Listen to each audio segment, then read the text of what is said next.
Bueno, buenas tardes a todos. Buenas tardes, bienvenidos.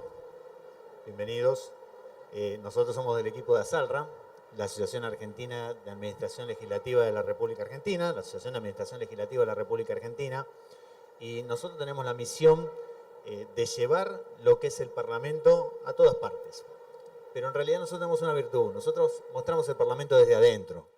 De hecho, Claudia y yo trabajamos en el Senado y van a ver dónde van trabajando cada uno de los que van a estar en la charla. Damián es el único que no trabaja en el Parlamento o que es del área parlamentaria. Damián es de la sociedad civil, digamos, y ya van a ver por qué está Damián acá también. Bueno, hechas las presentaciones, nos interesa, esto era un recorrido por distintos parlamentos de Iberoamérica. Se nos ocurrió tomar algunos en particular y sobre el eje temático de tratar de mostrar estas cuestiones que no se muestran habitualmente o temas que no se hablan habitualmente del Parlamento, bueno, distintas miradas, desde lo nacional, desde Argentina, van a ver desde Perú, desde Bolivia, desde España, desde México, ¿sí? Y a partir de eso, que cada uno de nosotros hable sobre un tema determinado y por eso le pusimos el Parlamento en Iberoamérica.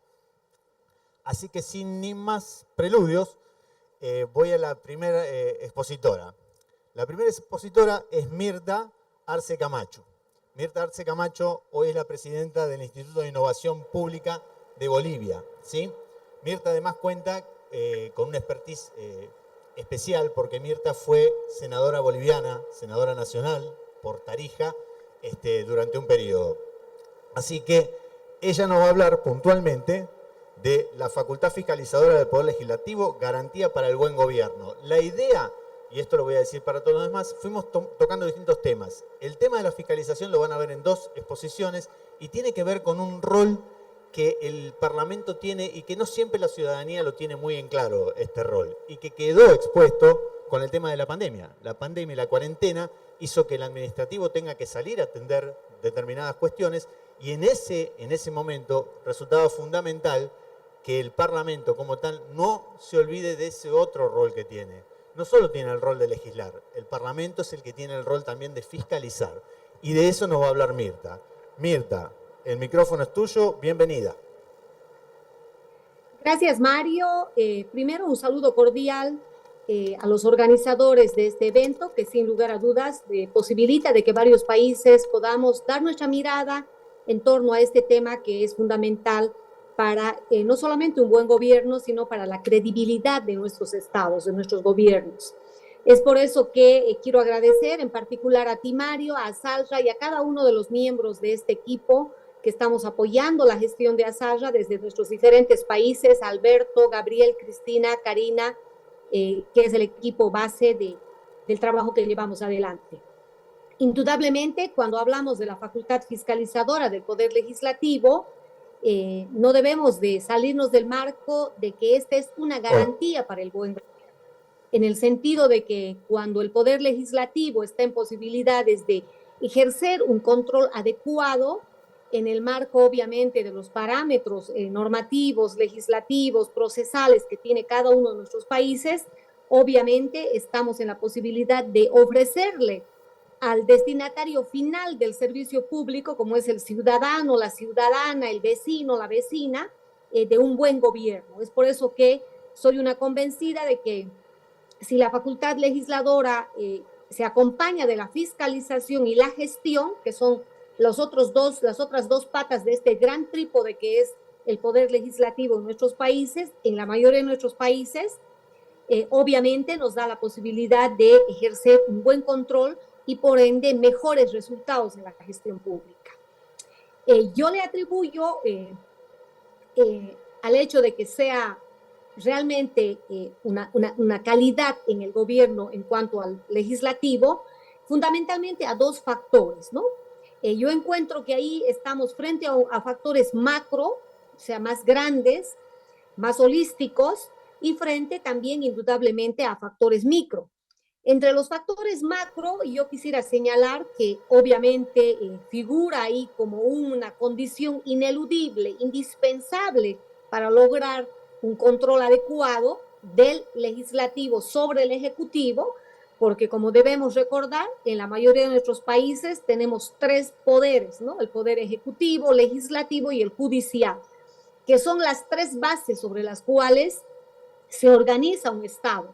Y en la mayoría de nuestros países iberoamericanos, pues tenemos este modelo de Estado bajo estos tres poderes. Y decíamos que cuando en estos poderes se ejercitan, y particularmente en el legislativo y en cuanto a la facultad fiscalizadora, se ejercitan condiciones macro que posibilitan factores, elementos más propicios para un control adecuado. Yo creo que estamos frente a uno de los factores macros más importantes, como es la calidad de la democracia. Es por eso que en nuestros países debemos ser severos observadores desde cualquier ámbito en el que estemos, hablemos del privado, del ciudadano, del público. Tenemos que ser verdaderos ciudadanos que vayamos a contribuir a la calidad de la democracia en nuestros países. Obviamente esto varía en función a en cuál de los grupos de actores estemos. Si estamos en la empresa privada, desde la ciudadanía o desde la función pública, va a tener mucho que ver ahí cómo contribuimos a esta construcción de la calidad de la democracia. Y obviamente, ¿para quién gobernamos? Gobernamos para el pueblo, y es el pueblo el que tiene que tener confianza en sus instituciones, ¿no? Y ahí obviamente se juega un segundo factor macro que tiene que ver con la independencia de poderes, que para mí es fundamental. ¿Cómo va a controlar el legislativo o el ejecutivo si son hermanos, ¿no? O si son de la misma línea, si son del mismo lado político? Eso hace que sea un poco difuso este mecanismo de control. Es por eso importantísimo que ejercitemos la independencia de poderes, porque eso indudablemente nos lleva a una mayor calidad democrática. Pero creo también que está el otro factor que tenemos que considerar, es el factor ciudadano. En los países donde tenemos niveles ciudadanos con altos estándares de participación, cuando tenemos una formación ciudadana crítica, activa, reflexiva, que opina, que participa en los procesos del Estado, a través de, por ejemplo, de la construcción legislativa, normativa, si las leyes son, los proyectos de ley son socializados con los actores a los cuales de manera directa va a involucrar, etcétera, cuando la ciudadanía participa en procesos de planificación, etcétera, vamos a tener indudablemente un nivel ciudadano mayor, pero obviamente dejando lejos al clientelismo, ¿no es cierto? O sea, no solo vamos a socializar leyes o vamos a construir leyes con la gente que sea de nuestra línea política, sino con todo el conjunto de la ciudadanía, porque cuando se llega al legislativo, ya no servimos solo a nuestros adeptos políticos, sino servimos a todo el país. Legislamos dependiendo en cuál nivel de órgano estemos, para todo el país, para todo el municipio, para todo el departamento. En el caso de Bolivia tenemos municipios, departamentos y el nivel central. Y así tendrá que darse este otro factor macro que yo lo considero vital, cuál es el ciudadano y por ende la opinión ciudadana que tiene en torno a un determinado órgano. Entre los factores micro, yo creo que ahí están los factores que tienen que ver con los procesos y los mecanismos legales de acceso al poder legislativo, que obviamente varía en nuestros países, no solo en los requisitos, ¿no? Creo que los requisitos, que en algunos de nuestros países están hasta en la Constitución, otros están en la ley electoral, en el cuerpo de normativa electoral, que indudablemente tienen que considerar temas importantes. Yo considero como la formación mínima que tendrían que tener nuestros legisladores en nuestros países iberoamericanos, ¿no? Porque yo creo que eso depende mucho de la calidad normativa, de la cultura legislativa que desarrollemos en nuestros países, y eso indudablemente tiene que ver con nuestros candidatos, ¿no? 2 minutos. Yendo al concepto mismo de candidato, no nos olvidemos que candidato viene de cándido. Entonces ahí los ciudadanos tienen que ser, los partidos políticos por un lado muy sabios a la hora de decidir sus candidatos, pero también la población muy hábil a la hora de emitir su voto. Yo creo que cuando se cumplen todos estos factores macro y micro, estoy apurándome un poquito porque sé que estoy ya contra reloj, obviamente tienen que estar ambos permeados también por principios y valores éticos, que no tiene que ser solo un paradigma o solo un postulado, sino una realidad desde el Estado, ¿no? Entonces yo creo que Cuando se dan estos dos factores, indudablemente los niveles de la capacidad fiscalizadora del Poder Legislativo va a ser mucho mayor y los estándares de ser instituciones de mayor nivel, de mayor calidad, obviamente va a tener un efecto muy importante en la calidad de la democracia por un lado, pero por otro lado en la calidad de respuesta legislativa que vayan a dar nuestros órganos a nuestra ciudadanía. Entonces, yo creo, Mario, que indudablemente la fiscalización es una herramienta fundamental que contribuye al buen gobierno, también a la democracia, a la calidad de la democracia, pero obviamente mejora de manera cualitativa a la propia función pública, que obviamente demanda cada vez mayor especialización y ya dejar atrás la improvisación en pos de instituciones públicas de mayor calidad, de mayor prestigio, de mayor transparencia y que indudablemente contribuyan de manera mucho más cualitativa a la construcción de cada uno de nuestros estados, de nuestros gobiernos, en la gran y morena América y también obviamente de Iberoamérica, ¿no? Eso sería una primera aproximación de ideas, Mario, que yo podría hacer en esta hora. Muchas gracias. Bueno, gracias a vos, Mirta, gracias por respetar el tiempo. Bueno, sigo y voy a aprovechar lo que, digamos, la soga que tiende Mirta, que estaba hablando de la fiscalización y la importancia de la misma, la fiscalización y su rol en el Poder Legislativo. Y yo voy directamente a lo que es fiscalización. Me presento, soy Mario Nitti y soy el presidente de ASALRA, ¿no? De la asociación que nos convoca. Trabajo hace 34 años en el Senado, así que soy de la casa. Tomo lo que decía Mirta de la fiscalización y me interesa directamente en los hechos, por lo menos en las cuentas públicas, ¿qué es la fiscalización? ¿Qué entendemos por el rol fiscalizador del Poder Legislativo? Y la cosa, para entenderla, es bastante simple. Nosotros tenemos un presidente que es el que administra, y no administra por casualidad, administra porque es un mandato constitucional. La Constitución dice que el presidente es el responsable político de la administración del país. Entonces, ¿el presidente es el responsable de la administración? ¿El presidente ejecuta? No. El presidente dirige. Esto es un concepto por ahí que tenemos que empezar a acostumbrarnos desde el 94 a la fecha, puesto que con la inclusión del jefe de gabinete, aparece esta nueva figura de jefe de gabinete y entonces, hasta el momento, quien teníamos que era el que dirigía y ejecutaba, a partir de ese momento el presidente queda claro que su rol es el de la dirección. Es más, el presidente es un coordinador entre lo que es el Poder Legislativo y la propia ejecución que se produce del jefe de gabinete hacia abajo. ¿Sí? Este es un cambio fundamental. A partir de ahí y de este rol que siempre tuvo de administrar, bueno, alguien tiene que controlarlo, como dijo Mirta, y el que tiene el control externo es el Poder Legislativo. ¿Cómo funciona este control externo en el tema de las cuentas públicas? Funciona de una manera. Es directo o indirecto.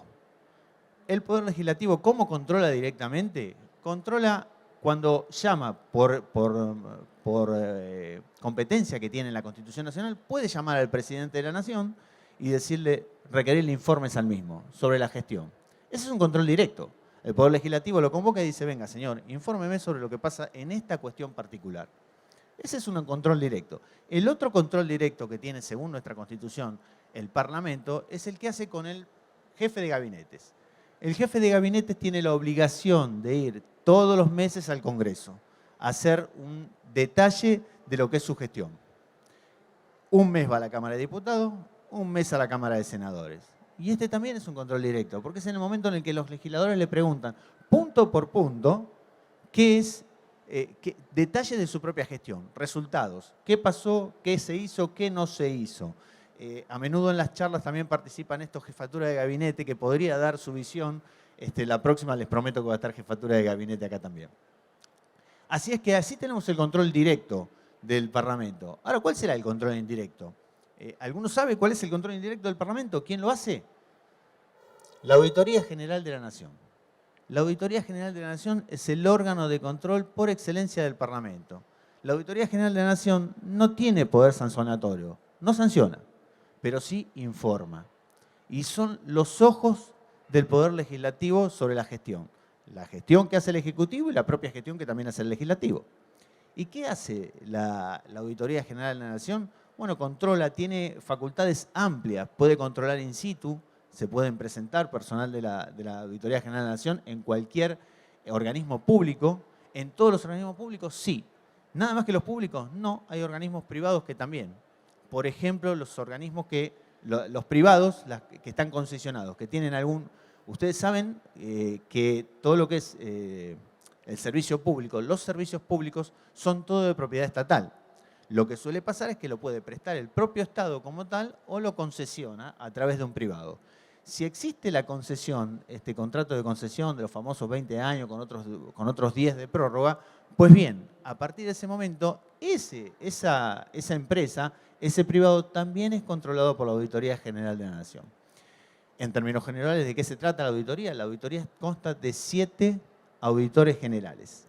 7 auditores generales. El número no es menor, es impar a propósito. 3 son nombrados por la Cámara de Diputados, 3 por la Cámara de Senado, ¿sí? Y el 7º es el presidente. ¿Y el presidente quién lo elige? Lo eligen por resolución conjunta de los presidentes de ambas cámaras. ¿Y quién lo propone? Lo propone el partido opositor, ¿sí? De esa manera tenemos lo que es el control externo de la Auditoría General de la Nación. ¿Y la Auditoría General de la Nación no lo controla a nadie? Pregunto. ¿Alguno se imagina? Me pueden hacer con la cabeza así o no. Pero sí, muy bien, acá el camarógrafo me dice que sí, me sigue, lo cual es bueno que me siga el camarógrafo. Pero sí, lo controla la Comisión Parlamentaria Mixta Revisora de Cuentas. Esa es la que hace el control a la Auditoría General de la Nación. Cuando la Auditoría General de la Nación comienza con su ciclo, lo que hace antes de empezar ese ciclo, primero, le tiene que enviar su presupuesto a la Comisión Parlamentaria Mixta Revisora de Cuentas, su pedido de presupuesto para el año siguiente. La comisión se lo aprueba o no se lo aprueba. Lo segundo que hace, le manda un plan de trabajo para el año siguiente. ¿Y qué va a indicar este plan de trabajo? Este plan de trabajo va a decir, vamos a hacer auditoría en tal organismo, en tal organismo, en tal organismo, en tal organismo y en tal organismo. Además vamos a hacer auditorías que no están programadas, que van a ser in situ, ¿sí? Que también lo puede hacer, porque este es otro control que se puede hacer. Bueno, eso también, todo ese plan de trabajo lo aprueba la Comisión Parlamentaria Mixta Revisora de Cuentas. Qué nombre tan largo, ¿no? ¿Y de dónde viene Comisión Parlamentaria Mixta Revisora de Cuentas? ¿Qué quiere decir todo eso? Primero que es una comisión permanente. De comisiones sobre el funcionamiento de comisiones generalmente le hacemos hablar a Claudia, que es secretaria de una comisión. Pero lo que sí les puedo decir que es una comisión formada por, ahí viene el tema, como es parlamentaria mixta, quiere decir que está compuesta por senadores y diputados. Comisión Parlamentaria Mixta Revisora de Cuentas tiene que ver con la materia, básicamente. Entonces son 6 senadores y 6 diputados los que forman esta Comisión Parlamentaria Mixta Revisora de Cuentas, que entre otras cosas, además de controlar la Auditoría General de la Nación, es la que termina de aprobar o no aprobar la cuenta de inversión, año tras año. Y digo yo, tengo un poquito de tiempo, ¿qué será la cuenta de inversión? ¿Qué es la cuenta de inversión? La cuenta de inversión, hoy me alcanza con que se vayan con la idea de que es una especie de balance de la administración pública, que se hace todos los años, ¿sí? ¿Que quién lo hace? Lo hace la Contaduría General de la Nación, una instancia que depende del Ministerio de Economía y por ende del Poder Ejecutivo.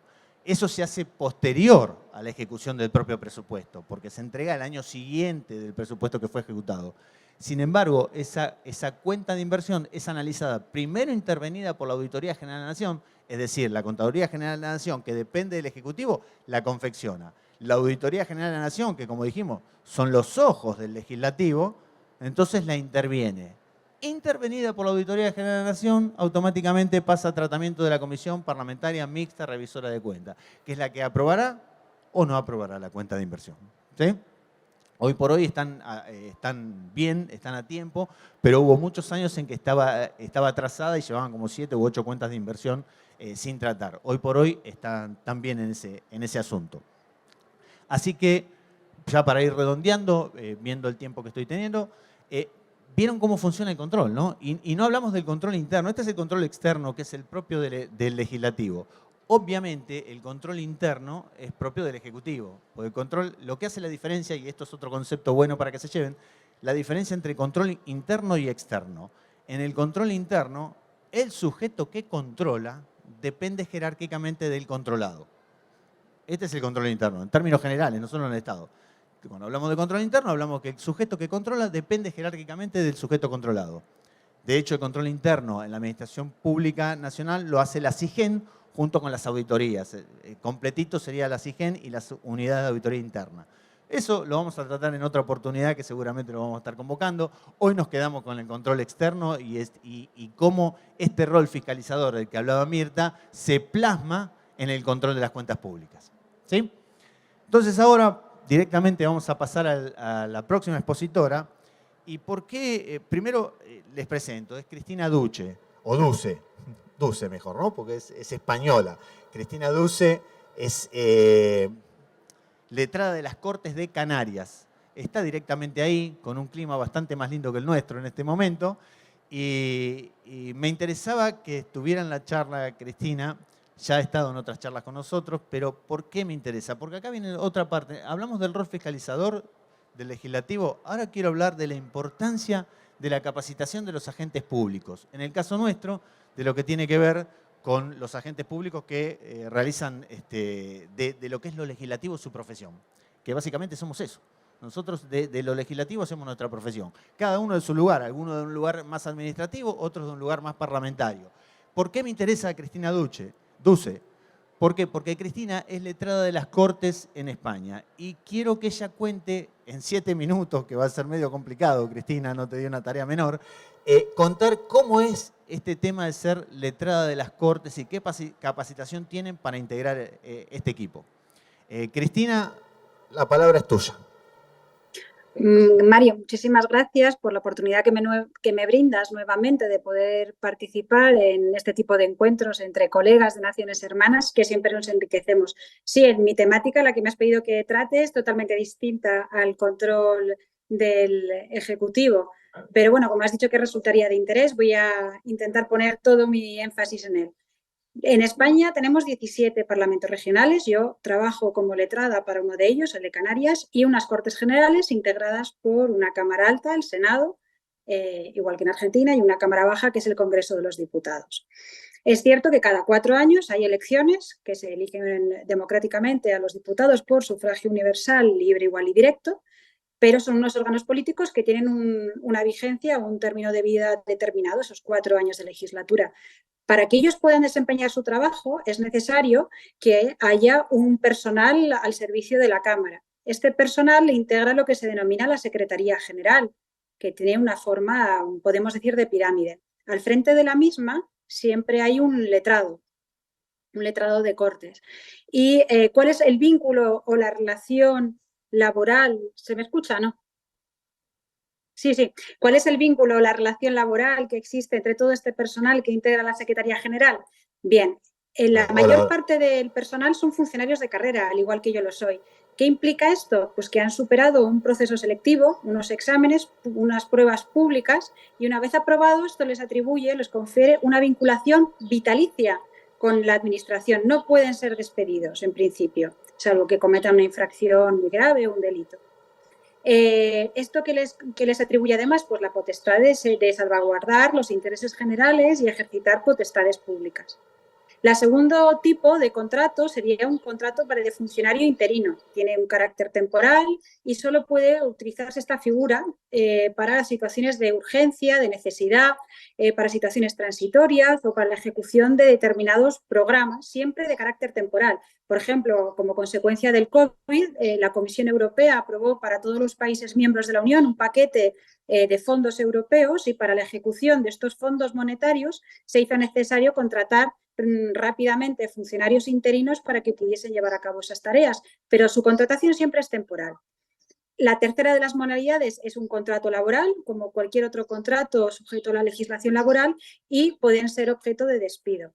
Si bien es cierto que estas 3 modalidades, el funcionario de carrera, el funcionario interino y el laboral, se le requiere siempre algún tipo de prueba para poder ser contratado.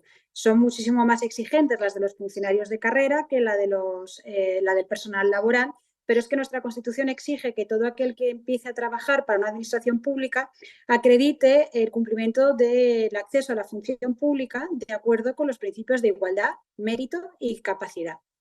Bien, y la cuarta y última modalidad de personal que integra esta secretaría sería el personal eventual o personal de confianza designado por el diputado parlamentario, y el tiempo de vida de este contrato es el que dure el nombramiento del diputado que le ha designado. ¿Qué requisitos se exigen para poder ser funcionario de carrera? A lo que aspira muchísima gente. Bueno, pues en nuestro país sería ser nacional español, tener al menos 16 años cumplidos y una titulación determinada. En el caso de los letrados, se les exige ser licenciados o graduados en Derecho. Si el título se ha obtenido en el extranjero, en una universidad extranjera, requerirá homologación. Además, se tiene que acreditar no tener ninguna discapacidad o cualquier enfermedad que impida el desempeño de este trabajo, y, finalmente, no haber sido inhabilitado por un expediente sancionador o por una sentencia penal firme. Bien, todo este personal integra lo que hemos denominado la Secretaría General. Al frente de la misma, siempre en la cúspide de esta pirámide, va a haber un letrado que será designado, bien porque sea el que tenga mayor antigüedad en ese Parlamento, porque sea el de mayor edad o porque el que lo designe el presidente del Parlamento como tal. Cada reglamento fija sus normas y él, a su vez, puede designar un adjunto que le auxilie. Subsidiariamente, por debajo de este peldaño, estaría el cuerpo de letrados. Entonces, son los jefes de todo el personal de la Cámara y, además, son los que dirigen todas las tareas administrativas. Luego habría un peldaño inferior que lo integran un cuerpo técnico, que son aquellos funcionarios que tienen una titulación universitaria superior, entre los que, por ejemplo, está el cuerpo de archiveros y documentalistas, que tratan y gestionan todos los fondos documentales y bibliográficos de la Cámara.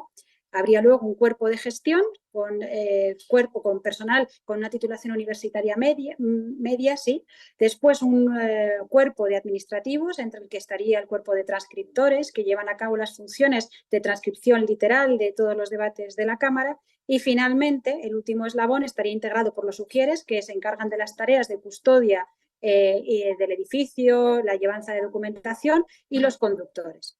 Bien, en el caso de los letrados, ¿cuáles van a ser los requisitos de esos exámenes o de esas pruebas selectivas para poder acceder al cuerpo? Son muy similares en casi todos los parlamentos. Normalmente se exigen 2 o 3 exámenes teóricos, pues un examen tipo test que tendrá una duración de unas 2 horas y media, un desarrollo escrito de 2 o 3 temas de un temario que ha sido publicado de unas 4 horas de duración, y una exposición pública ante un tribunal de otros temas elegidos al azar, que versarán sobre todo sobre teoría política, teoría de Estado, derecho parlamentario, derecho internacional, derecho administrativo, etcétera. Todo aquel que sea necesario para el desempeño posterior de esas funciones parlamentarias. Cada examen de los que he mencionado es selectivo y eliminatorio si no se aprueba. Una vez superados estos teóricos, pasaríamos a un examen práctico, que implicaría la emisión de 2 dictámenes entre 4 y 8 horas de duración para su desarrollo, y, finalmente, un examen de idiomas para acreditar ciertos conocimientos de idiomas. En ocasiones, la convocatoria puede exigir también la superación de un periodo de prácticas. Una vez superado todo este proceso, se jura o promete fidelidad al rey y obediencia a la Constitución y a las leyes, y comienza la andadura profesional del funcionario de carrera, garantizando así la objetividad e independencia del mismo. Bueno, de forma muy somera he intentado explicar cuál sería el cuerpo de trabajadores del Parlamento fuera de los cargos de designación política, y espero que les haya sido de interés. Quedo a su disposición para cualquier pregunta que deseen formularme posteriormente. Muchísimas gracias, Mario, y a ustedes por su atención. Gracias, gracias Cristina, gracias. Sé que tuviste que compilar un tema largo en poco tiempo y te agradezco por eso, por respetar el tiempo. Seguidamente vamos a ir a un tema que tiene que ver con la agenda parlamentaria y el marco legal e institucional para el desarrollo regional.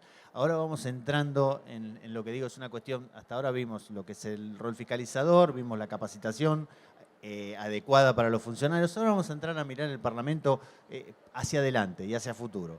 Y para eso, sobre este tema de la agenda parlamentaria, nos va a hablar la presidenta de la Academia de Administración Pública de Sinaloa, México. Ellos también están con un mejor clima que nosotros, dicho sea de paso, están en Sinaloa, y es Emma Karina Millán Bueno. Karina también cuenta con haber sido legisladora local y también le da una imprenta particular a su explicación. Karina, te escuchamos. Ahora el micrófono es tuyo. Muy buenas tardes, acá desde Sinaloa, en México. Les saludo con mucho aprecio, cariño, respeto, sobre todo a nuestro presidente Mario Nitti de Asalra, a mis compañeras y compañeros que hoy nos acompañan esta tarde, Claudia, Gabriel, Alberto, Cristina y Mirta. Muy congratulada con el Congreso de la Nación y por supuesto con la Feria del Libro, que nos permitan expresar desde este espacio las ideas que tenemos, no solamente como académicas, sino también como políticas y servidoras públicas acá en México. El tema que voy a compartir con ustedes tiene que ver con la agenda parlamentaria y el marco legal e institucional para el desarrollo regional. ¿Por qué ese tema? Partiendo de qué significa agenda. La agenda viene del término de latín que significa las cosas que hay por hacer. Es decir, entender que en la agenda parlamentaria tenemos que definir las cosas por hacer. La agenda parlamentaria legislativa es la relación o lista de temas y actividades programadas con anticipación por los grupos parlamentarios de los diferentes partidos políticos que integran las legislaturas para ser desahogados en el periodo de sesiones. ¿Qué aspectos se deben de tomar para desarrollar la agenda legislativa? Pues son múltiples y variados. Yo les invitaría a ustedes que son interesados en estos temas, que nos familiaricemos o podamos meter los temas como eficiencia legislativa, que manejan varios autores, Santuaya, Casar, entre otros, para entender que en el tema de eficiencia legislativa es primordial en la agenda legislativa y que quien debe definir la actividad del Congreso del Estado son las diputadas y los diputados. Aquí en México tenemos en la división de poderes el Poder Ejecutivo, Legislativo y Judicial.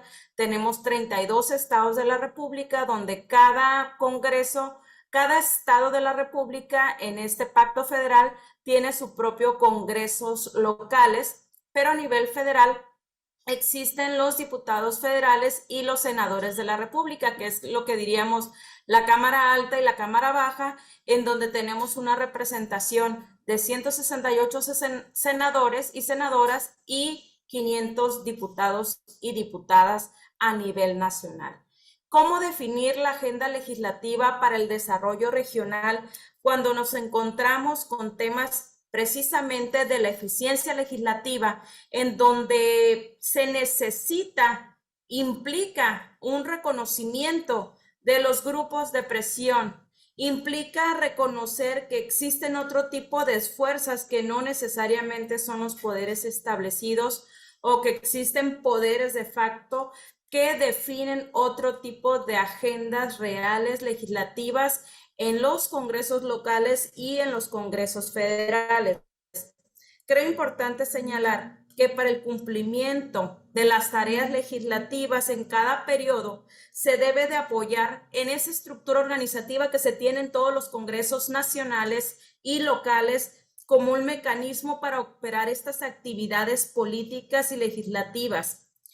Pero un aspecto primordial es la evaluación en el desempeño de estos cuerpos legislativos y de los grupos parlamentarios, ya que constituye uno de los objetivos fundamentales de cualquier investigación, pero sobre todo de cualquier análisis de los congresos locales y federales, como es el tema de la legitimación, la legislación, la profesionalización y la supervisión y la opinión de la misma agenda legislativa. Comentarles que otro aspecto importante por considerar debe ser el tema del marco institucional, pero también el tema del desarrollo regional.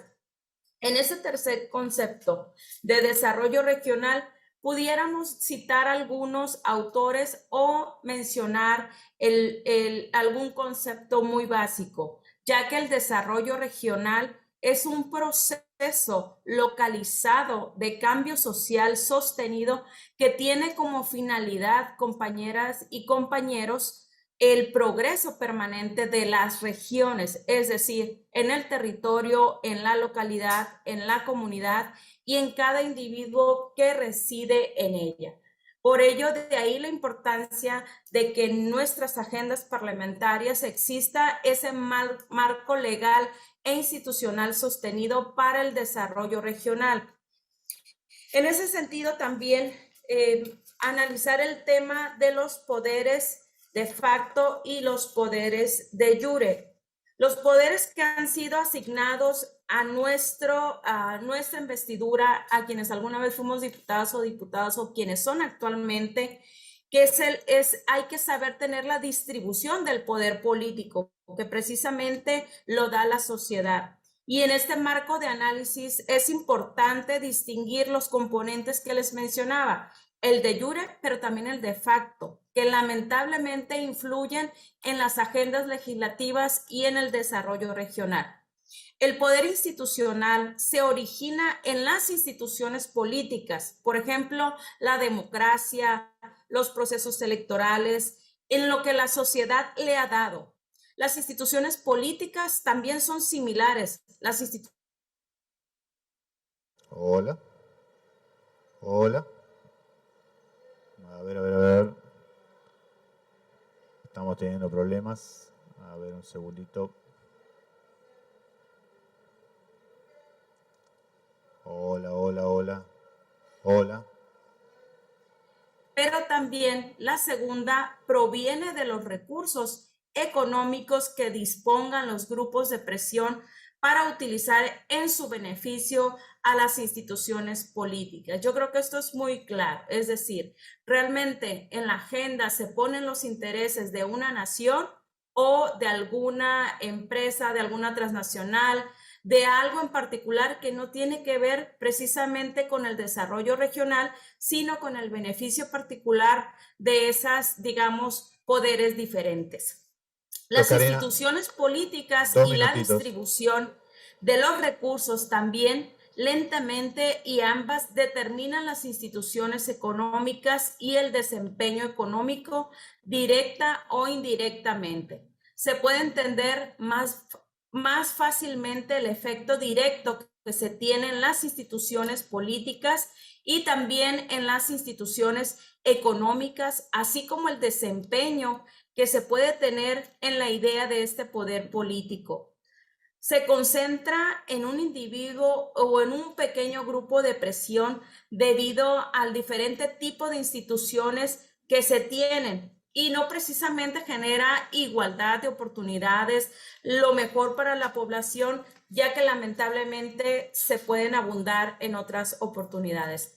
Un ejemplo que podríamos poner, Mario, en el fortalecimiento e implementación de estas instituciones es precisamente por qué en México el área de Nogales es diferente por ser Nogales, México o Nogales, Arizona, Estados Unidos, y tiene precisamente que ver con este tema de agendas legislativas, de consolidación de las instituciones, que el compromiso de las cámaras debe ser consolidar esas instituciones para tener mayor desarrollo regional a través de nuestras legislaciones y las instituciones también.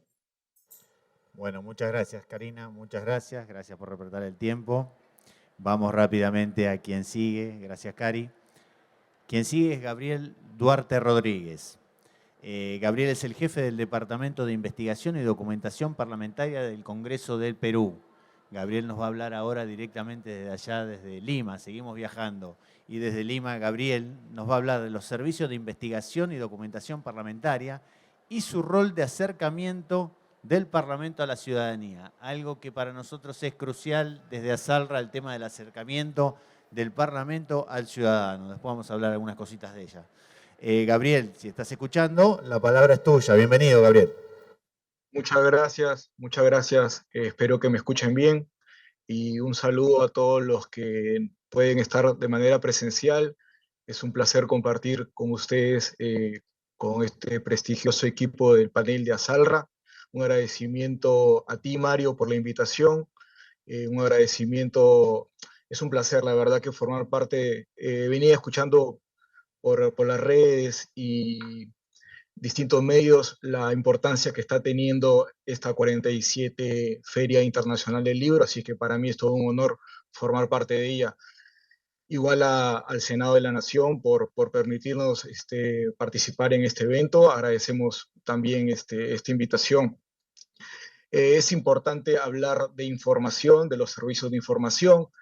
Quiero mencionar solo en términos generales que los órganos, indistintamente de los parlamentos del mundo, los órganos de servicios de información parlamentaria, tienen un rol fundamental, que es proveer información, proveer documentación, investigación especializada, que coadyuve, que sirva para el apoyo de las funciones parlamentarias.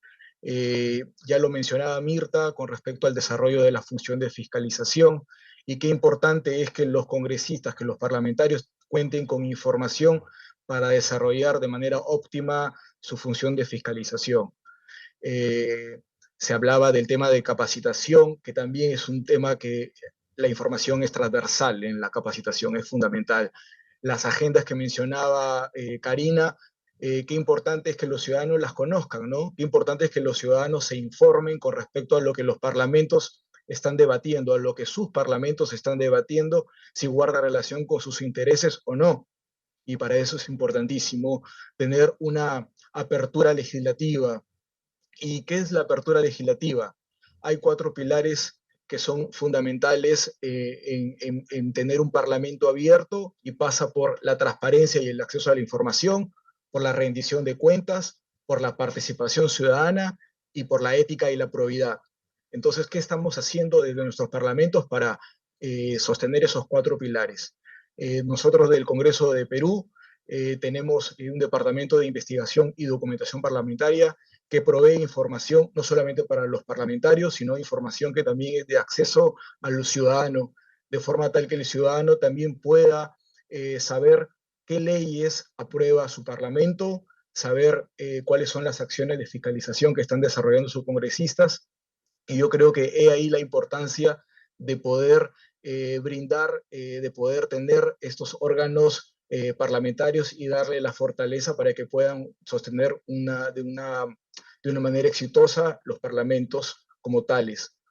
Y esto porque los órganos de servicios de investigación sirven como fuente de información independiente, neutral y no partidista, porque ofrecen además un canal seguro, transparente, de información certera y oportuna, porque exponen información analítica que enriquezca el debate parlamentario y eleve la calidad legislativa. Y finalmente porque permite crear espacios de interacción necesarios para el fortalecimiento del sistema democrático. He ahí la importancia de contar con órganos de servicio de información. Y todo esto buscando que la información acerque los parlamentos, que esta información, que los servicios que brinda sean puente entre los parlamentos y la ciudadanía como tal. Nosotros los invitamos a visitar el portal institucional del Congreso de la República del Perú, donde proveemos información en tiempo real, información accesible que puede servir para que los ciudadanos puedan conocer lo que el Parlamento peruano viene haciendo, lo que venimos trabajando, y de forma tal que apuntamos a tener a cumplir con estos pilares que mencioné hace un momento, ¿no? Fomentando la participación ciudadana. Creo que la participación ciudadana, que duda cabe, es fundamental, pero para que esta tenga un valor es importante que cuente con información, ¿no? La información es poder sobre las manos de los ciudadanos, y dándole los canales de foros virtuales, apoyándonos en las herramientas tecnológicas, podemos lograr una participación ciudadana activa, poder tener un parlamento transparente que llegue al ciudadano y que le diga lo que viene trabajando. Yo creo que en ese aspecto es importante ahondar y aprovechar también las herramientas tecnológicas. Muchas gracias. Bueno, Gabriel, muchas gracias por respetar el tiempo. Gracias, muy claro como siempre, Gaby. Seguimos y vamos hacia adelante, seguimos con este tema de la visión de futuro y pensar al Parlamento. Alguien me dijo alguna vez, está entrando un amigo que es el que me dijo la frase, digamos. Mi amigo decía que siempre se habla del Parlamento y de a dónde tiene que ver. El Ejecutivo está siempre en el día a día. El Poder Ejecutivo está siempre en el día a día. en el llevar por adelante la administración, todo. El judicial está, digamos, con las cosas que pasaron, ¿sí? Juzgando, ¿sí? Impartiendo justicia. El legislativo entonces tiene que entender que su función es el futuro, es hacia futuro, hacia una vida mejor, hacia regular o brindar las condiciones hacia una vida mejor. Es así que mirando para adelante, entonces seguimos viajando y en este caso nos vamos a la República de La Rioja, ¿sí? Con un amigo que es Alberto Moltini. Alberto Moltini es el director de planeamiento de la función legislativa de La Rioja y él nos va a hablar de la inteligencia artificial aplicada a la gestión parlamentaria. Alberto tiene un perfil, es ingeniero, así que tiene ese perfil. Alberto, ¿me estás escuchando? Todo tuyo. ¿Qué tal, Mario? Buenas tardes. Bueno, un agradecimiento especial para la organización de esta exitosa, como todos los años, Feria del Libro. También un saludo a mis colegas profesionales del panel y también a Sandra, su iniciativa permanente de llevar la formación y el contexto de lo que es la administración parlamentaria en los distintos ámbitos, ¿no? En este sentido, Mario, me permito traer al panel un tema que es de absoluta actualidad, que es el tema de la inteligencia artificial, que está siendo transversal a todos los órdenes de la actividad humana.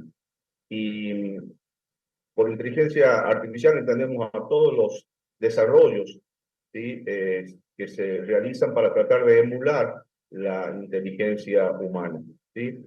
Si bien derivan ya de algunas prestaciones como la automatización, pero ahora hay un fuerte énfasis en tratar de emular la inteligencia del hombre, con todo lo que eso conlleva a nivel de productividad en muchos casos y con todo lo que conlleva también a, digamos, cuestiones de toma de decisiones basadas en ese tipo de herramientas, lo cual genera cierta preocupación lógica. Y en este sentido, los parlamentos a nivel mundial tienen con respecto a la inteligencia artificial dos roles en forma, digamos, protagónica. Primero, que la inteligencia artificial debe ser regulada por la legislación provista por los mismos parlamentos. En este sentido, se da que este tipo de disciplinas que son disruptivas, o este tipo de fenómenos disruptivos como es la inteligencia artificial, siempre va más adelante de lo que la regulación, digamos, está disponible, ¿sí? Por lo cual, hoy tenemos un gran desafío, los parlamentos del mundo tienen un gran desafío de ponerse a la altura de lo que la disciplina ha crecido, de lo que la inteligencia artificial hoy permite. Entonces empiezan a surgir algunas preocupaciones como la transparencia, asegurar también la responsabilidad en el desarrollo, asegurar también el impacto positivo de las aplicaciones de inteligencia artificial y sobre todo también asegurar las posibilidades de igualdad o dicho de otra manera, que la inteligencia artificial no amplíe la brecha de desigualdad entre los distintos pueblos, ¿sí? Ese es un rol del Parlamento, estar a la altura de la regulación. Se está trabajando, la veo a Cristina, el Parlamento Europeo ha sido uno de los que rápidamente y con mayor, digamos, preponderancia empezó a trabajar ya hace un par de años, pero el resto del mundo todavía está asimilando este impacto, la disrupción de la inteligencia artificial y está tratando de generar legislación para poder regular este fenómeno. Y por otro lado, como toda organización humana que tiene también objetivos de eficiencia, los parlamentos también tienen el otro rol de poder de tener que incorporar la inteligencia artificial como herramienta para lograr cumplir mejor su cometido hacia la sociedad. Y ahí la inteligencia artificial provee ciertas herramientas que son muy válidas y son muy potentes. Una de ellas es su gran capacidad para manejar grandes volúmenes de información y analizarla información que es insumo para la legislación. Ahí lo escuchaba atentamente a Gabriela, a Karine, que hablaban de las agendas, hablaban de poder tener datos siempre para ayudar al legislador a interpretar lo que la sociedad necesita. Ahí en ese caso la inteligencia artificial puede ayudar mucho en su gran capacidad de procesar esos datos, de hacer un análisis de la información que está disponible en la sociedad y poder orientar al legislador. También hay un gran potencial en la inteligencia artificial de poder, a través de las redes sociales, a través de diversas formas, a través de las cuales las personas nos comunicamos, de poder interpretar los sentimientos, se dice, de la sociedad y orientarlo, ¿sí?, a lo que necesita en materia de legislación. La traducción, por ejemplo, automática del debate parlamentario también es otra de las grandes potencialidades, la interpretación de ese debate parlamentario, el análisis de la legislación ya emitida para obtener algunos perfiles de información y de clasificación. También se trabaja, por ejemplo, hay herramientas que hoy están trabajando sobre los discursos parlamentarios para tratar de hacer estadísticas de cuáles son los términos más empleados y poder orientar, digamos, sacar conclusiones, digamos, de qué es lo que les preocupa a los legisladores, no solamente para sacar estadísticas, sino para también tener herramientas hacia el futuro. O sea que la inteligencia artificial tiene hoy herramientas necesarias como para poder ayudar a la tarea legislativa. Lo que sí está la otra parte, que es la parte decisional. Y por eso, con cierta tranquilidad, puedo decirles que hoy la consulto permanentemente, pero antes de empezar esta charla, he abierto el chat GPT, que es tal vez la aplicación emblema, ¿no?, de la inteligencia artificial hoy, y lo quiero decir, lo quiero leer, digamos, tal cual lo expresa ante la consulta de que si la legislación puede ser emitida por alguien que no sea una persona, un legislador, la respuesta es, para tranquilidad nuestra y de la sociedad, creo, dice que la toma de decisiones en la creación de leyes sigue siendo responsabilidad exclusiva de los legisladores humanos, quienes deben considerar una amplia gama de factores y hacer juicios basados en su experiencia, conocimiento y valores. Me hace un poco de ruido lo de legisladores humanos, ¿sí?, como si hubiera posibilidad que un legislador pudiera no ser humano, pero quiero entender que es solamente una cuestión semántica, pero todavía, digamos, la inteligencia artificial o estas herramientas consideran, y creo que con muy buen criterio, que la legislación, el legislar, es una actividad inherente a la persona humana e inherente al rol del legislador. Por eso queremos dejar claro que la idea es, creo que es saludable aprovechar toda la potencialidad de las herramientas que provee la inteligencia artificial, salvo, por cierto, la de carácter decisional, que son exclusivas del legislador y además del ser humano. Esta pequeña síntesis es lo que quería aportar, Mario, como también para que tenemos como participantes de los ámbitos parlamentarios creo que el deber ético, el deber moral de estar al tanto de estas iniciativas y tener también nuestra opinión formada para poder hacer que nuestras respectivas instituciones cumplan con nuestra sociedad su rol de la mejor forma posible.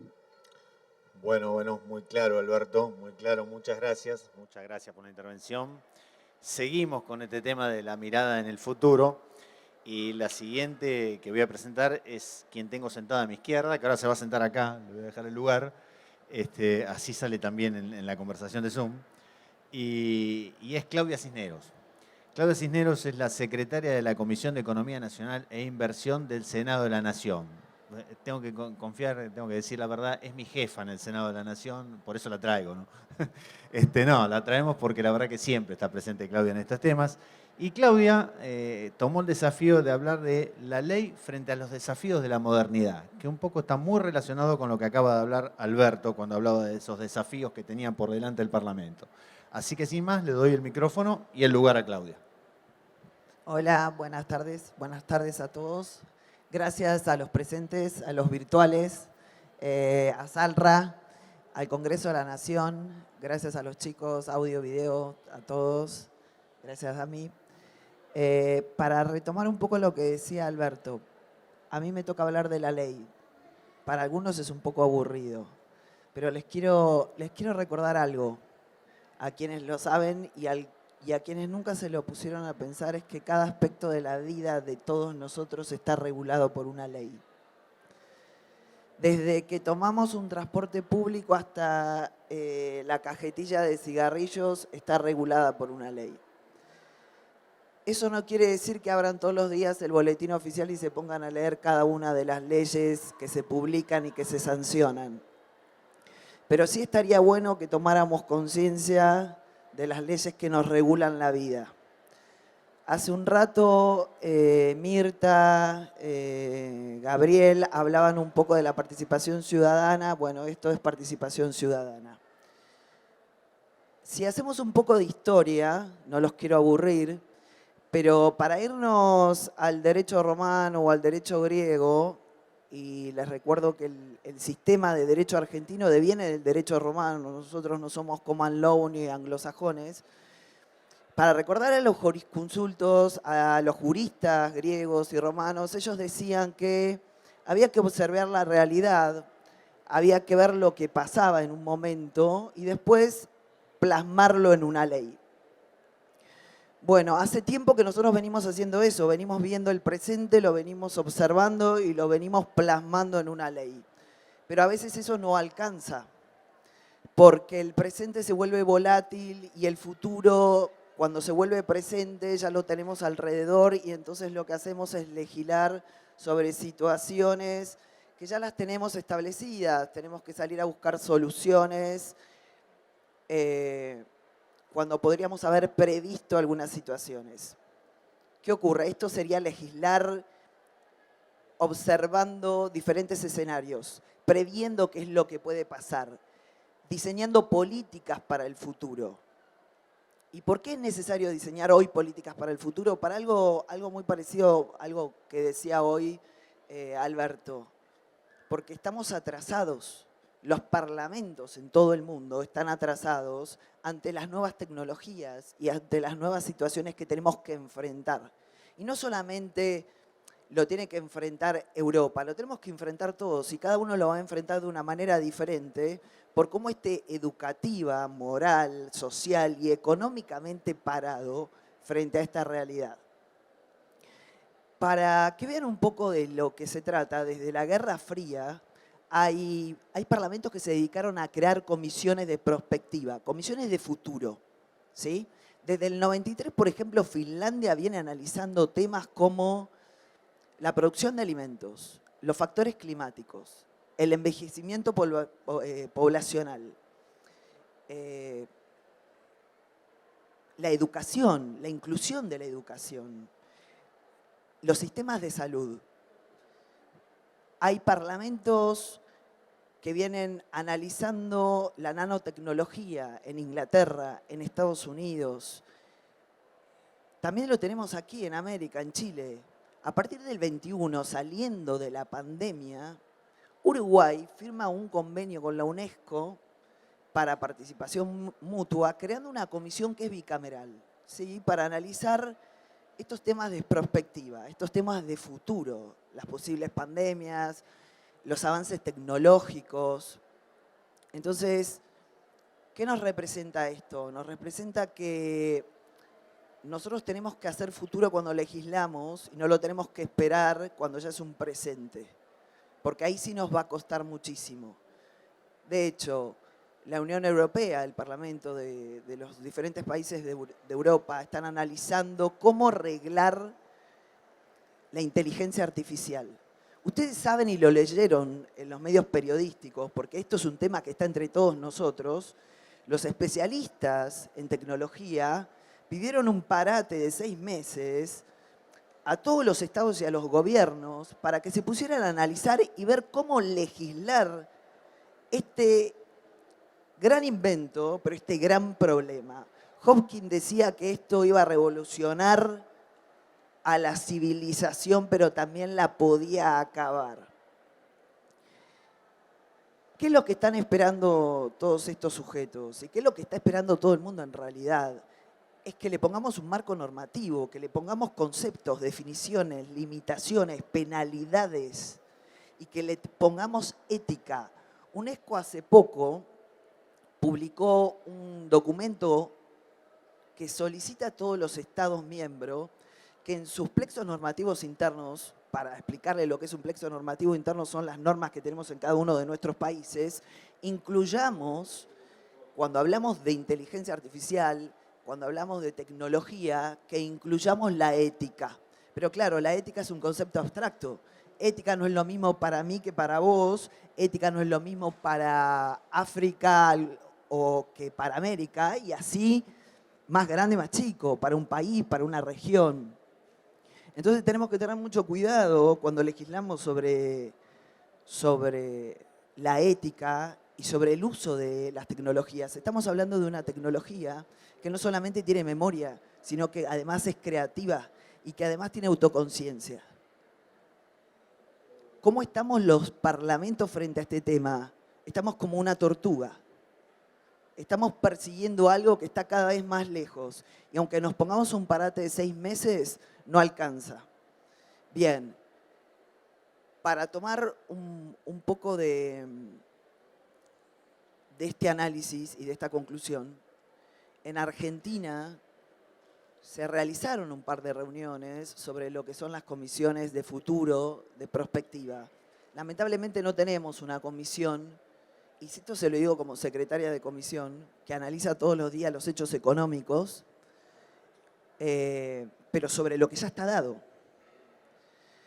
Diferente sería poder analizar escenarios para el futuro, económicos, sociales, culturales, educativos, y podríamos prevenir mucho de estas situaciones. La inteligencia artificial es un ejemplo nada más.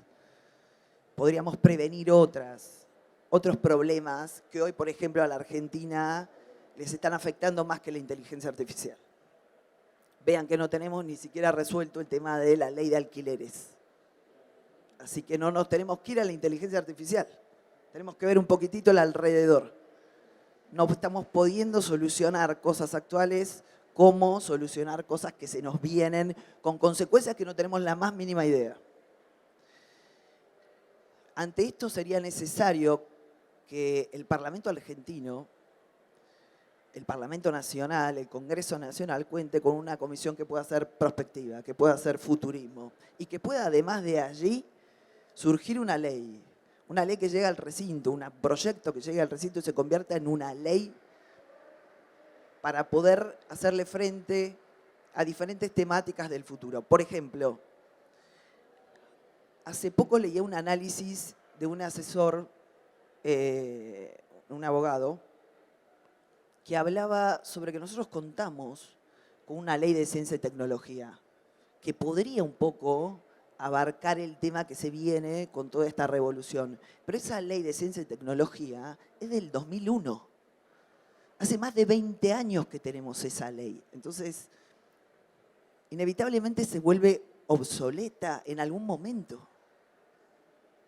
Ya la costumbre siempre va más rápido en nuestros hechos, nuestro derecho consuetudinario, el devenir de nuestros días va siempre más rápido que la letra escrita, porque es rígida, porque no es flexible como son las costumbres y los días que nos pasan a todos nosotros.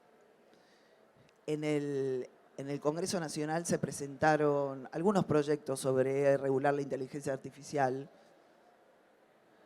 Quienes los han leído tienen conceptos como que son muy abstractos, como que no establecen en realidad artículos, definiciones, conceptos, limitaciones, sino que en realidad parecen una expresión, unos considerandos.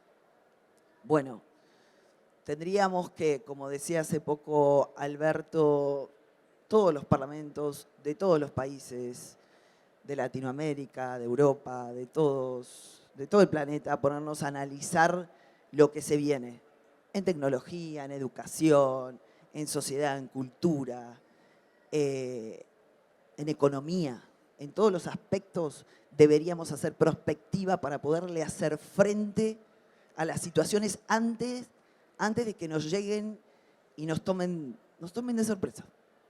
Muchísimas gracias. Gracias, Claudia. Gracias. Para el final, ahí sí, te voy a pedir, Claudia, que te muevas. Sí, ahí va a ocupar esa silla, la va a ocupar Damián. El tema que sigue es el tema de, lo nombramos así, dijimos, las asociaciones civiles y su rol de acercamiento del Parlamento a la sociedad, y en eso el caso de ASALRA, de nuestra asociación. Para el caso, lo dije cuando empezábamos, para nosotros este tema del acercamiento del ciudadano al Parlamento resulta fundamental y por ahí la razón de ser de propia ASALRA. Sostenemos que con tener una oficina de atención al ciudadano no alcanza. La oficina está ahí, el ciudadano no sabe qué preguntar. Entonces, si no somos nosotros de la sociedad civil que nos acercamos, pues bien, ¿quién va a ser? Entonces, para eso, ahí aparece la figura de Damián Pereira. Damián Pereira no es el único de todos los que hablamos que no trabaja en el sector público. Pero Damián tiene un empuje, una garra y unas ganas y entendió el proyecto tal que lo nombramos el director de planeamiento, de la comisión de planeamiento que tenemos de proyectos, perdón, la dirección de proyectos que tenemos en ASALRA. Y quisimos que venga a contar un poco cómo es la historia, cómo es esto del acercamiento al ciudadano, cómo hacemos nosotros desde ASALRA y qué mejor que lo haga su propio director. Así que, Damián, te paso la palabra, el micrófono es tuyo. Bueno, muchas gracias, Mario, muchas gracias a todos los presentes, muchas gracias, Claudia. Y sí, tal cual lo dijo Mario, hoy en día es un problema quizás o también una pregunta que les voy a hacer. Hoy en día, ¿cuántos de los que están acá saben cómo se debe presentar quizás una buena idea o un proyecto, la formalidad que debe tener para que llegue al Poder Legislativo? Bueno, veo que nadie. Es que es un tema muy importante, ¿sí? Es muy importante y también es muy complejo. Hoy en día la sociedad, como bien dijo Mario, tiene buenas ideas, tiene buenos proyectos, pero a veces no sabe cómo presentarlos, la formalidad que tiene que tener esos proyectos para llegar al Poder Legislativo. Por eso es un tema muy importante, el acercamiento del Poder Legislativo a la ciudadanía. Por eso nuestro objetivo principal, como director de la Comisión de Proyectos, es establecer diferentes alianzas con diferentes sectores de la sociedad y nuestra metodología es muy sencilla. Nosotros contamos con diferentes equipos de trabajo, contamos con nuestras redes, que son los lugares en donde nos pueden hacer llegar cada proyecto, luego lo analizamos y si el proyecto es viable, directamente coordinamos una reunión presencial o vía Zoom o Meet. Y bueno, desde ahí vemos todo lo que se puede hacer para trabajar en conjunto para que ese proyecto tenga éxito. Así que también a su vez ayudamos a las personas para que le den esa formalidad a esa buena idea o a ese buen proyecto para que pueda llegar al Poder Legislativo. Y bueno, ese es nuestro trabajo día a día desde la comisión, de la dirección de la Comisión de Proyectos. Así que bueno, los invito a todos, o sea, invito a que tengan buenas ideas y buenos proyectos y tienen las puertas abiertas para presentarlas a ASALRA. Muchas gracias. Gracias, Damián. Gracias, Damián. Bueno, ahí sí te voy a pedir, así, unas últimas consideraciones y después me gustaría escucharlo un poco a ustedes, ¿sí? Acá llegó la parte donde a ver si ustedes se animan a hablar y a preguntar también. Que no siempre tienen la ocasión de que los atiendan desde España, desde México. Digo, hablar ahora, verle la cara y que te atiendan y que te contesten algo, es una oportunidad que me parece que está buena aprovechar. Respecto a lo que acaba de hablar Damián, una cosita quería decir. Por ahí mayormente no sabemos que hay, no solo hay una forma de que entren los proyectos a las cámaras y es a través de que los partidos políticos. Está la iniciativa popular, por ejemplo. Me gustaría eso que lo cuentes muy rápidamente, Claudia. ¿Cómo es esto de la iniciativa popular y cómo funciona? Bueno, chicos, a partir de la última reforma constitucional en 1994 se incluyó la posibilidad que tiene el ciudadano de presentar una iniciativa de ley, ¿sí? Esto solamente puede presentarse por la Cámara Baja. El artículo 39 establece las limitaciones de los temas que no pueden tratarse, que son tributación, presupuesto, constitucional y tratados internacionales.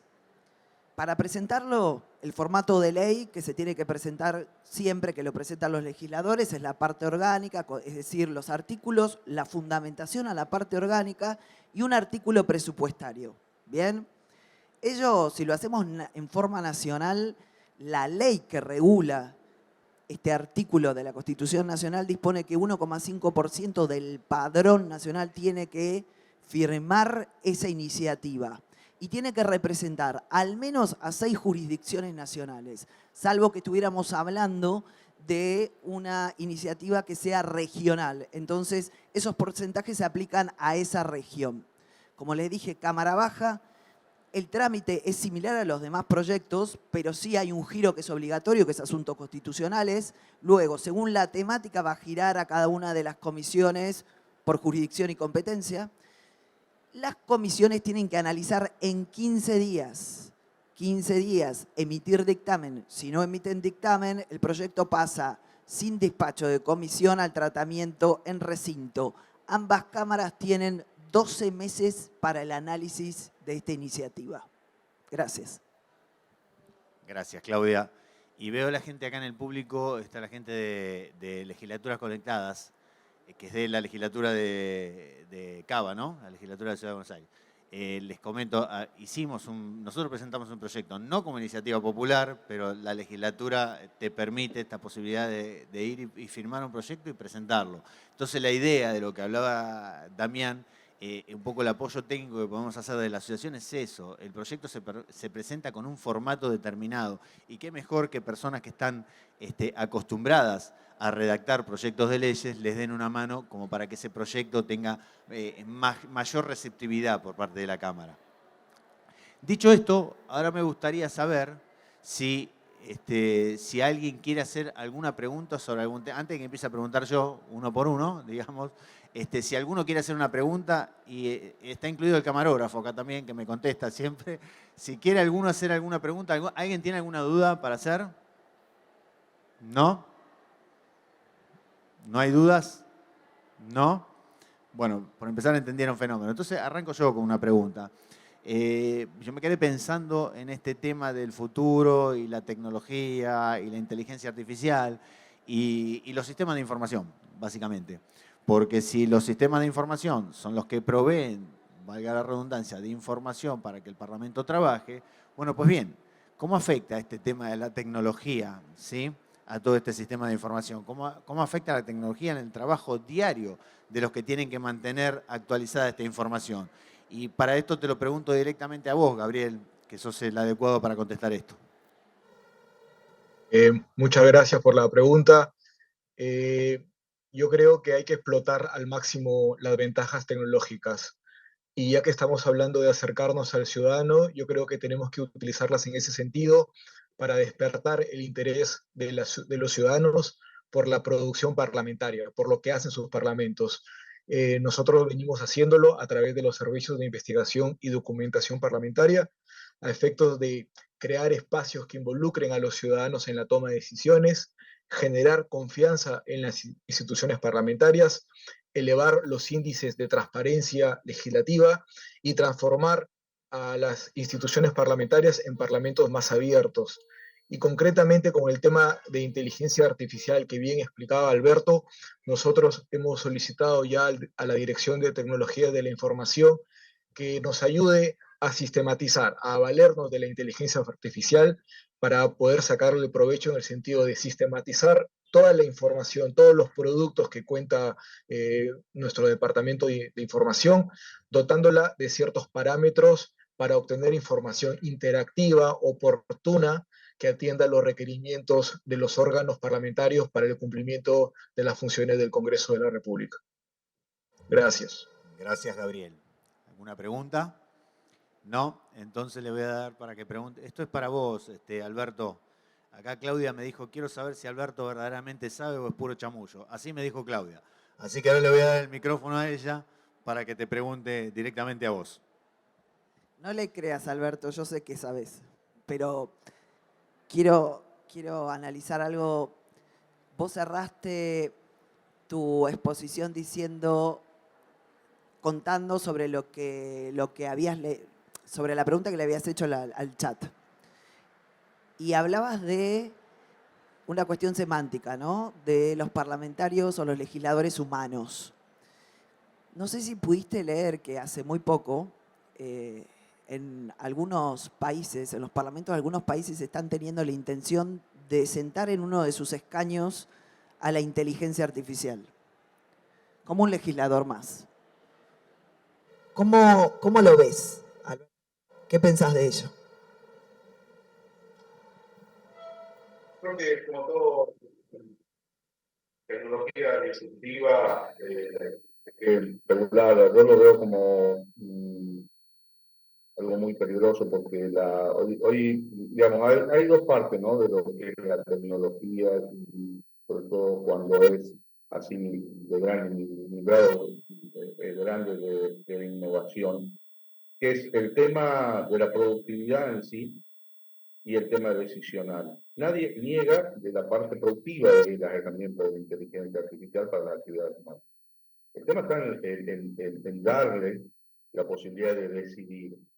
También. El hecho de que tenga la posibilidad de aprender por sí misma no significa que esté apta para decidir sobre todo sobre cuestiones humanas. Es una mirada muy, muy personal. Y sobre todo porque ahí creo que Mirta va a coincidir conmigo por una gran defensora del sistema, no solo democrático, sino el parlamentario, que nosotros exponemos, digamos, o la sociedad elige sus legisladores, ¿sí? Y confía en el criterio de esos legisladores. Y ese criterio es lo que nos permite después, a través de esos criterios que legislamos. Lo cual me parece, como por eso expresé lo que hoy el ChatGPT dice, ¿no? Los legisladores humanos son los únicos capacitados por su criterio, por su capacidad de decisión y por la confianza que el pueblo ha puesto en ellos y el compromiso que ellos tienen, los únicos responsables de emitir legislación. No es una cuestión de capacidad de análisis de información, no es una cuestión de capacidad de buscar información y hacer estadísticas, es la capacidad de decidir lo mejor para la sociedad. Yo creo que ahí todavía el ser humano, el legislador humano, tiene, digamos, su rol único, protagónico, sin posibilidad en este momento de reemplazo. Mario, si me permites. Sí, claro. Yo creo que la inteligencia artificial en el ámbito del legislativo nos tiene que ayudar en tres direcciones concretas. Yo creo que la primera de ellas es la difusión, es el poder informar a la población, porque no nos olvidemos que usamos medios masivos. Y obviamente el otro elemento, captar iniciativas ciudadanas. Hoy vemos que en diferentes ámbitos como que hay un divorcio entre lo que se legisla y lo que necesita la población que esté legislado. A veces los procesos legislativos más están orientados a lo que el Ejecutivo necesita antes que responder a una necesidad ciudadana. Entonces yo creo que ahí la inteligencia artificial, indudablemente, al captar iniciativa ciudadana, nos hace que el legislador sea pertinente en un determinado proyecto de ley que puede ser muy útil para la población. Y un último elemento, Mario, es de que nos ayudan con la inteligencia artificial, obviamente, a socializar proyectos de ley, procesos legislativos, procedimientos, leyes, etcétera. Y obviamente es un seguimiento también luego al Ejecutivo en el ámbito de la fiscalización para la cristalización de esos proyectos de ley. Nos comentaba Claudia algo importante, leyes ya caducas. Creo que ahí tenemos herramientas importantes como los procesos de saneamiento legislativo que nos ayudan a mirar qué tenemos y qué nos hace falta o qué tenemos que actualizar, mejorar, modificar, etcétera. Entonces yo creo que son herramientas importantes. Y finalmente recordar a todo el equipo y a las personas que nos escuchan ahí de manera presencial como virtual, de que no sé si sobre, no sé si al lado o alrededor de los legisladores, pero está algo muy importante, como indudablemente es el tema de las leyes universales, ¿no? O sea, los legisladores no son todopoderosos. Creo que hay leyes universales que indudablemente están por sobre todas estas cosas y obviamente nos permiten ser más pertinentes y fundamentalmente más humanos a la hora de legislar para servir a la población, para responder a necesidades humanas de nuestros conglomerados sociales específicos, llámese nivel municipal, departamental o nacional, y creo que ese es el principal paradigma en este gran rol que se da y la población le da a nuestros legisladores, Mario. Gracias. Gracias a vos, Mirta. Gracias a vos. ¿Alguno quiere hacer alguna pregunta en particular? Ahí tenemos a alguien que quiere hacer una pregunta. A ver si le hacemos llegar el micrófono. Así lo hace. Ahí va, ahí va, ahí va. Hola, hola, buenas tardes a todos. Bueno, mi nombre es Mariano, soy internacionalista en proceso. La pregunta está destinada a ver cómo impactó el año 2020, que fue un año pandémico, un año que cambió la generación de contenido, la generación de conocimiento y la forma, que adelantó varios procesos. ¿Cómo cambió la relación entre el Parlamento y la sociedad? ¿En qué momento, cómo cambió ese paradigma? Digamos, ¿se acercó más? ¿Fue disruptivo? ¿No fue disruptivo? ¿El Parlamento tuvo que concretar otras vías para acercarse a la ciudadanía o fue indiferente el año de pandemia, la pandemia en particular? Gracias. Gracias a vos. ¿Escucharon la pregunta? Porque se me ocurre que se pueden pelear por Contestar esa, porque ya se nos ocurre a todos cómo nos cambió la vida el tema de la pandemia y la virtualidad. Voy a hacer punta con algo. Se volvió algo sin querer, algo más público de lo que era. Las reuniones de comisión, te lo puedo decir la secretaria, se empezaron a transmitir virtualmente, con lo cual esas reuniones verdaderamente serán vistas por muchas más personas que antes. Porque antes tenían que tomarse el trabajo de, primero, consultar si había una reunión de comisión por una temática determinada. Y segundo, si había alguien que tenía las ganas de hacerlo, le tenían que quedar las ganas de ir. Y tercero, tenía que entrar al salón. Porque aparte, si había mucha gente, no se entran, no se disponen de salones. Todo eso quedó, pero súper superado, digamos, por lo que es la propia reunión de comisión transmitida virtualmente. Así que desde el vamos hasta, sin quererlo, arrojó transparencia. Porque cualquier persona que entraba al canal del Senado veía lo que Claudia hablaba en la reunión de Comisión de Economía Nacional e Inversión. Algo que por ahí Claudia no contaba con tantos inspectores, como ahora sí los contaba.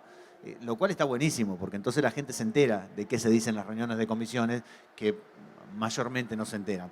Esto es lo que se me ocurre decir de prima. ¿Alguno quiere agregar algo más sobre esta cuestión? Mario, yo querría intervenir, perdón. No, dale, Cristina. Bien, gracias, Mirta. Yo quería añadir que, bueno, la Unión Europea en el año 2018 impuso como obligación a todos los países miembros el trabajar todas las administraciones con cero papel. Los parlamentos aún vamos muy rezagados en esto. Es verdad que el trabajar con cero papel y que toda la tramitación de cualquier expediente administrativo, el que sea, se lleve a cabo por medios electrónicos, produce mucha transparencia. Se sabe dónde se ha quedado parado el expediente, en la mesa de qué trabajador o de qué funcionario, o si se ha presentado de verdad por registro electrónico un documento o no, con una firma electrónica, en fin, da muchas garantías. Pero es cierto que la pandemia aceleró todos esos procesos que iban muy ralentizados. No solo se permitió la retransmisión de las comisiones telemáticamente, sino que se habilitaron canales para que los ciudadanos pudiesen incluso formular preguntas o acceder a consultas a los diputados. Se permitió que los diputados que estuviesen enfermos o que no pudieran acudir, nosotros vivimos en un archipiélago, en el caso de Canarias, con lo cual los desplazamientos entre islas se dificultan bastante. Entonces, es muy frecuente que, pues, o bien por problemas de transporte o bien porque las circunstancias de la propia enfermedad permitieron incluso llevar a cabo las votaciones telemáticas, algo que los medios electrónicos en aquel momento no estaban previstos y que hubo que acelerar muchísimo en los procesos, la creación de los registros electrónicos, la obligatoriedad de que todos los diputados y todos los trabajadores tuviesen una firma electrónica para poder gestionar cualquier papel. En fin, algo que ya estaba en marcha, permitió ser como el detonante para explotar y acelerar un poco más los ritmos, a pesar de que seguimos yendo con un poco de retraso en todos los parlamentos, porque, en fin, los sistemas que tienen más organización política cuesta más movilizarlos. Pero sí, creo que ha sido un avance importante. Gracias, Cristina, gracias. Experiencia surge siempre alguna gran idea. Muy bien, muy bien. Gracias, Cristina. Mirta, ¿querías decir algo vos también? ¿Algo más, Mario? Sí, dale, claro que sí. ¿Hacer una contribución ahí? Sí, claro, sí. Dale nomás. Sí, yo creo que la pandemia ha sido una crisis generalizada, yo creo, en el mundo, en muchos espacios legislativos se ha constituido en una oportunidad precisamente para acelerar el uso del gobierno electrónico, como bien señalaba Cristina, que particularmente en muchos países de Iberoamérica, particularmente Latinoamérica, estábamos recién como que descubriendo qué era el gobierno electrónico. Aquí se nos empujó a darle una solución mucho más inmediata al uso del gobierno electrónico. Creo que también esto nos ha posibilitado, el tema de la crisis del COVID-19, a ponerle mayor énfasis a un blindaje legislativo que en ese momento surgían gastos inesperados que en muchos casos y en muchos países no estaban en las partidas presupuestarias de los gobiernos, de los ejecutivos para hacer gastos necesarios. Y esto ha posibilitado el blindaje legislativo para que las autoridades ejecutivas puedan transferir fondos de cuentas a cuentas, etcétera, y se pueda esto agilizar y darle una atención mucho más adecuada y oportuna al ciudadano, ¿no? Ahí están los temas de salud, la internación de equipos. En el caso de Bolivia, tenían que meterse equipos que se traían desde otros lados, había que tener el blindaje ahí de aduana, etcétera, y merecía un marco legislativo ahí. El tema de dotarle de mayores recursos a las embajadas para repatriar restos de gente nacional en otros países. En fin, creo que se ha abierto ahí una posibilidad que en verdad en ese momento de crisis ha respondido al ciudadano. Yo creo que eso ha ido variando, obviamente de país en país, pero creo que son los principales, por lo menos que tengo en la memoria, aspectos que ha posibilitado desde el legislativo a esta crisis, ¿no? No sé si respondemos al señor que hizo la pregunta. Creo que sí, por la cara creo que se quedó contento. Y gracias por la pregunta, fue muy buena, fue buen disparador.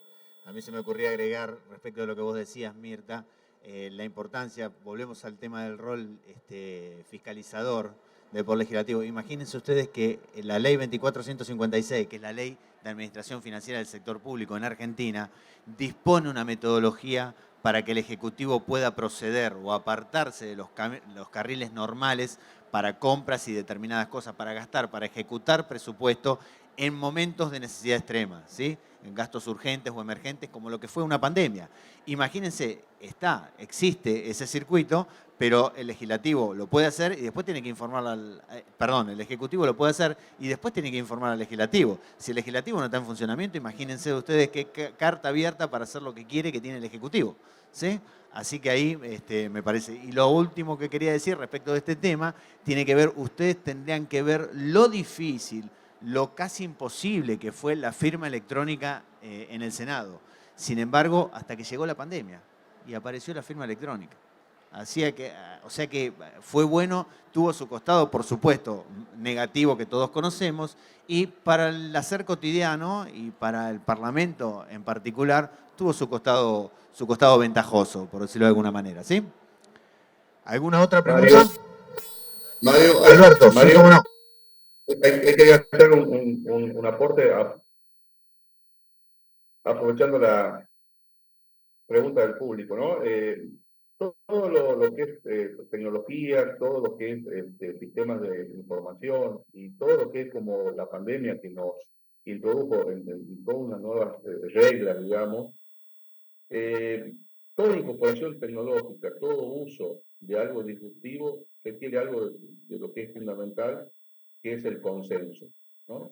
Las herramientas tecnológicas están disponibles. Durante la pandemia, las herramientas que se iban a usar para las transmisiones virtuales estaban disponibles todas.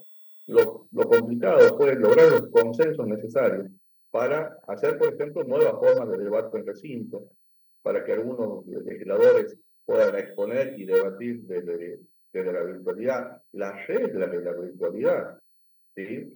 Los legisladores acostumbrados al debate en el cara a cara, el discurso encendido y demás, hacerlo a una cámara, en frío, había consenso hasta de bloques partidarios, digamos, de que solamente podía votar el presidente a los fines de ordenar el debate y demás. O sea, no era una cuestión, digamos, de tecnología, de herramientas, sino una cuestión de consenso.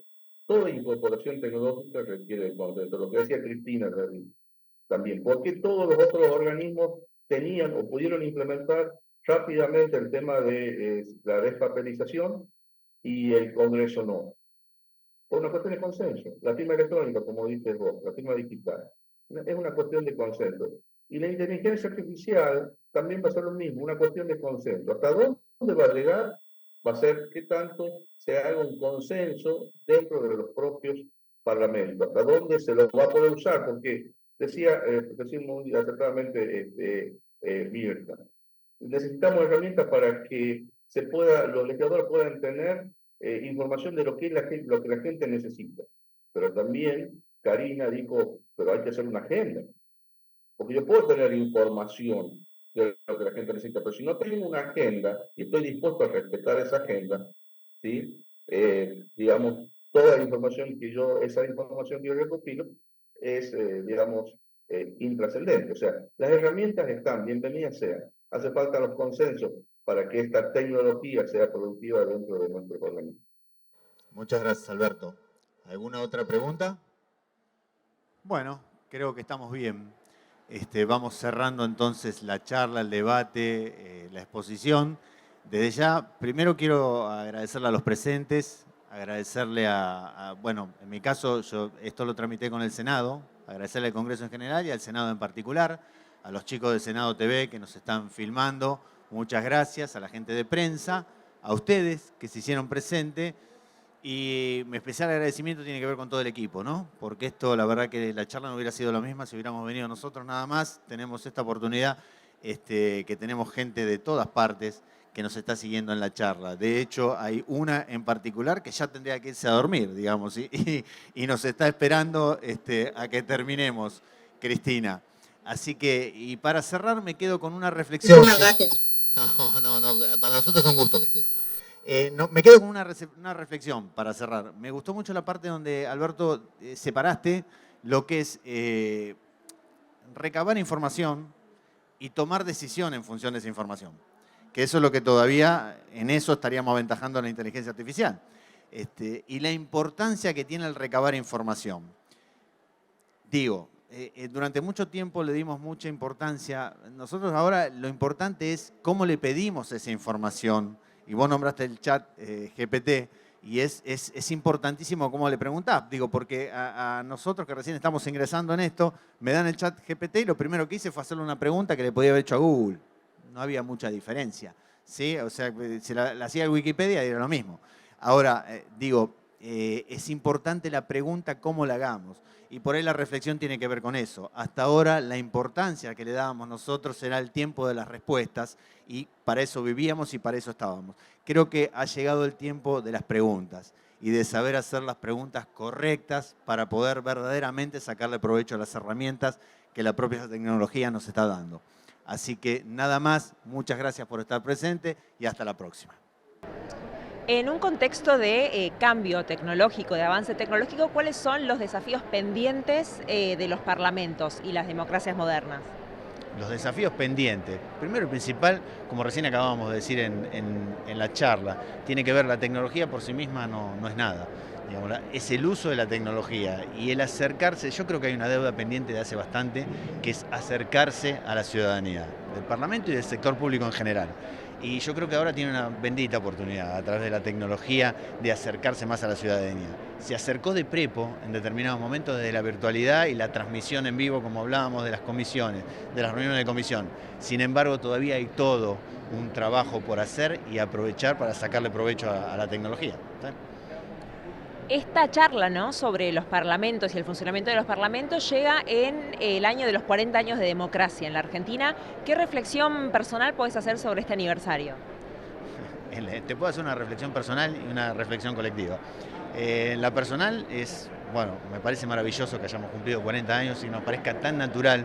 Los que tenemos un poquito más de años sabemos que no es natural que se vaya un gobierno democrático y venga otro y no haya más nada en la discusión.